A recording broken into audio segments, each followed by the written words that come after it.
we have to send a message to these lawmakers na nanggugulo dyan sa Department of Health. Tigilan nyo yan. Hindi naman po yan makakatawag dito, magiging dahilan para po tanggalin ni Pangulong Duterte si Duque. Because the President has made it clear, hindi ko tatanggalin. O kung mag-resign man si Duque, hindi ko tatanggapin yan.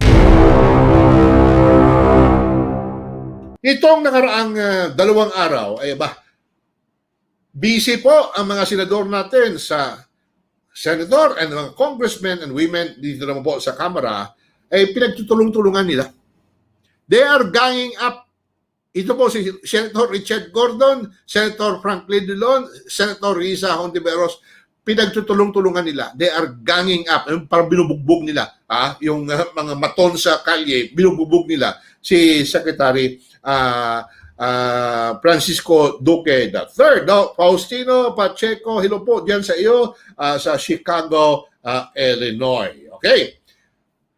Now, hindi po maganda ito, no? Na binabatikos, may mga pasaring na may korupsyon sa Department of Health, hindi ginagamit ng wasto ang pera na nakalaan po sa pakipaglaban ng gobyerno natin sa COVID-19.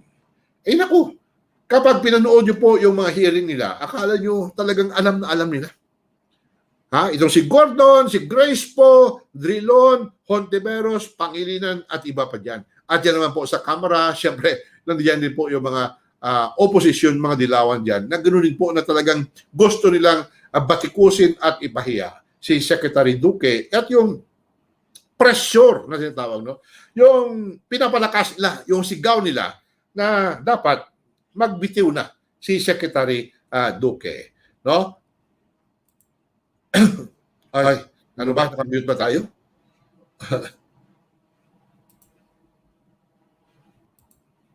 Okay. Yan po at yan po ang panawagan ngayon, no? Na sana naman isip-isipin ng mga lawmakers na ito na hindi po maganda ang magiging epekto nito, hindi lamang po sa kay Secretary Duque, kundi sa lahat po ng mga opisyal at mga empleyado dyan sa Department of Health. Because this will result in demoralization. Naku, babagsak po ang kanilang moral na tinatawag.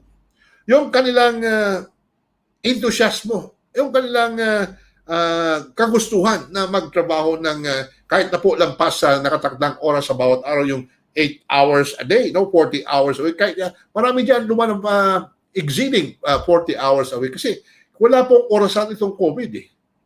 So dahil po dito sa ginagawa nila that they are ganging up on Secretary Duque kasi gusto talaga nila na paalisin ito, tanggalin ito, pipilitin nila si Pangulong Duterte na ipalitan na si Secretary Duque, ay nakakasama po ito. Hindi kay Secretary Duque. Although talagang makikita natin, siyempre, apektado si Secretary Duque. No? He cannot help it but feel sad, no? Malungkot. No? Parang maiyak na nga eh. Parang maiyak na, sabi niya, ano ba nagagawa ko sa mga taong ito?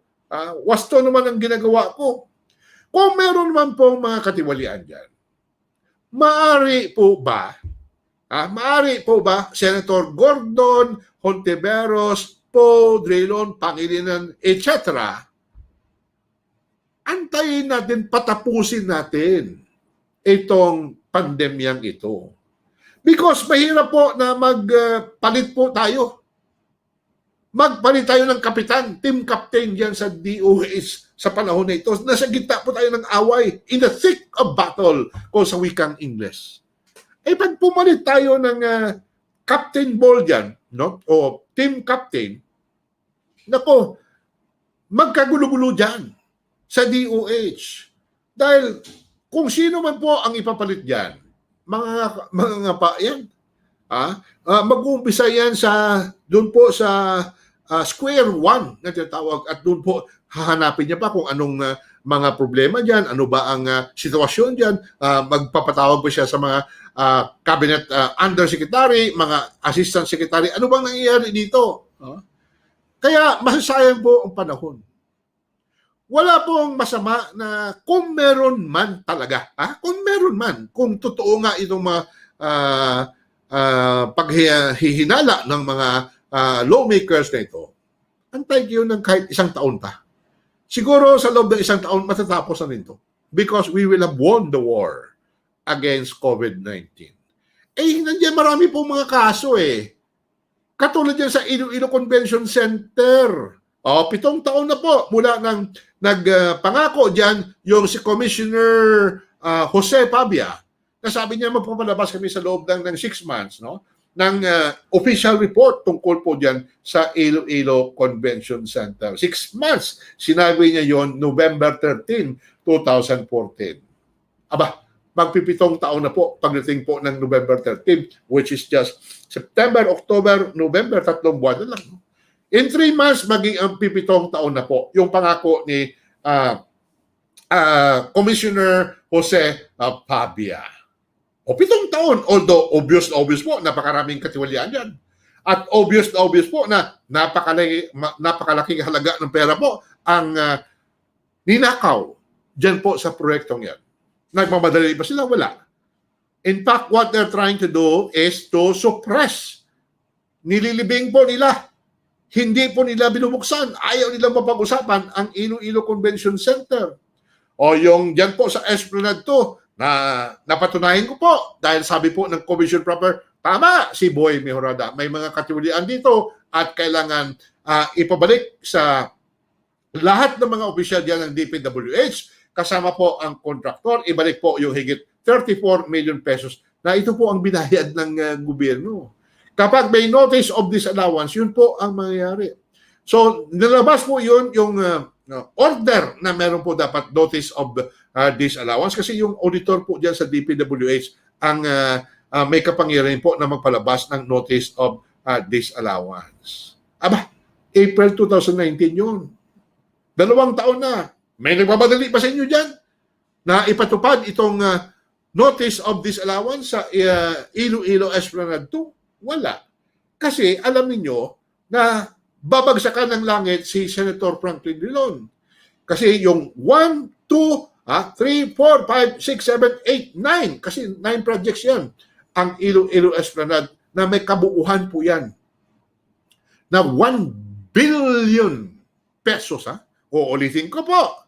1 bilyon po ang ibinuhos dyan. Yung lupa po na sa may tabing ilog, yun na po, lupa lang po yun. Siguro yung 1 billion yan, wala siguro, hindi po siguro aabot sa 20 milyon, no? 200 milyon po yung kabuhan. Mga 800 million pesos po ang nakaw. Kung nakaw yun, kanino kaya pupunta yun? Sa taga DPWH? Hindi. Kawawa lang yung mga taga DPWH. No? Siyempre, sila po yung babagsakan ng ating batas. Pero takot sila kung sino po yung nasa likod ng proyektong ito. Si Senator Franklin Drilon, natatakot sila kay Senator Drilon. Kasi pag yung Ilonggo, mangurog, gano'n na si Senator Drilon, lahat po yan nanginginig. Ako lang yata hindi natakot sa kanya At siyempre si Pangulong Duterte, hindi yan.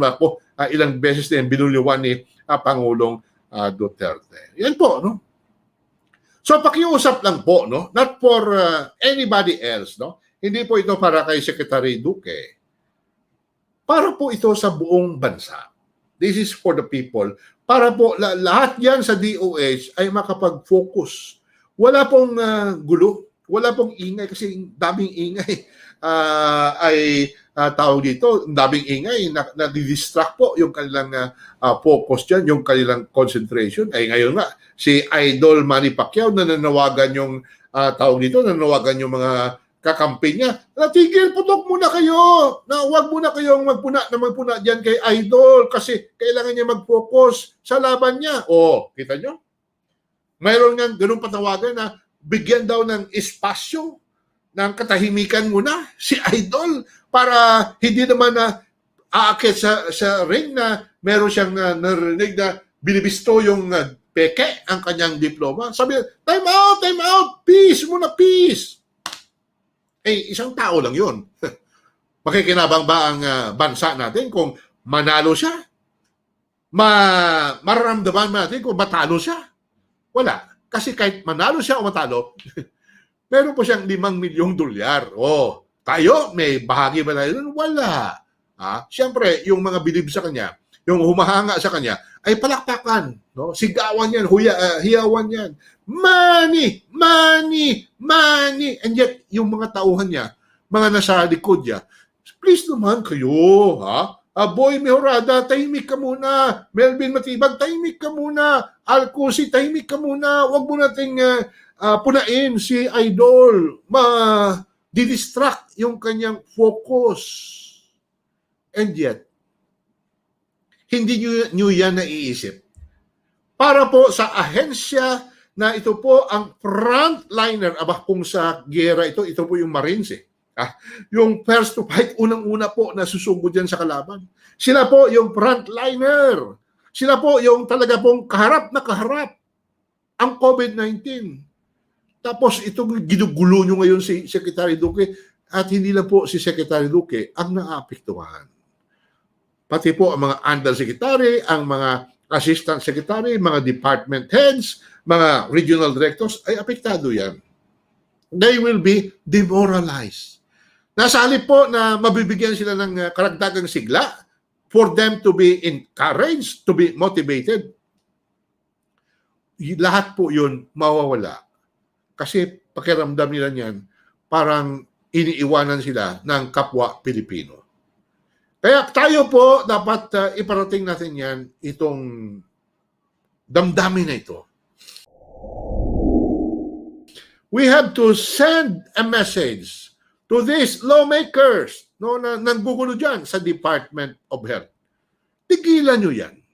Hindi naman po yan makakatawag nito, magiging dahilan para po tanggalin ni Pangulong Duterte si Duque.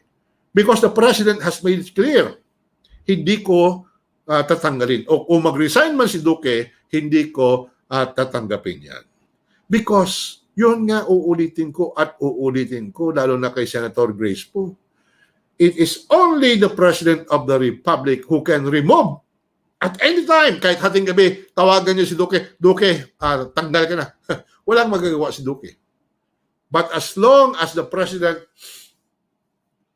nagpapakita po ng tiwala sa kanya, naniniwala sa kanya at believe sa kanya, kahit sino po sa atin, wala po. Sisigaw tayo at sisigaw, mapapaos lang po tayo, mauubusan tayo ng boses, pero wala effect yan. No? Wala effect. Panggugulo lang yan at ito po mga senador at mga congressmen, pang-politika lang po ito. Kasi siyempre, kapag nandyan sila, lalabas sila sa YouTube, sa Facebook, sa mainstream media, no?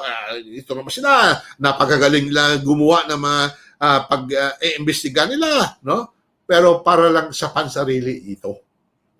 Pansariling layunin lang po ito ang sa kanila. Gusto nila na mabigyan po ng tinatawag na media mileage. Correct ba ako? Senator Grace Poe, Senate Minority Leader Franklin Drilon, Senator Richard Gordon, na chairman ng Blue Ethics ng Blue Ribbon Committee, na wala naman po talagang nagagawa diyan, no? Salita ka lang ng salita. Kahit si Trillanes hindi mo nga na ipatanggal nag-file ka ng tawag dito ng ethics case sa kanya. Ano nangyari? Wala. Uy, naku. Okay. Lito Roque, magandang umaga po. No? Zia Garcia, tama kayo. They are wasting time sa Senado. Pandemic is very hard to resolve even here in Hong Kong. Kahit saan bansa po. No? Sa Australia, tignan mo dyan, no? Ay paulit-ulit po, nagla-lockdown sila dahil talaga pong nag-iingat yung kanilang mga gobyerno. Akala kasi nila na makakabigay ng lunas itong ginagawa nila. Wala po. Inutil kayo dyan sa Senado. To tell you honestly.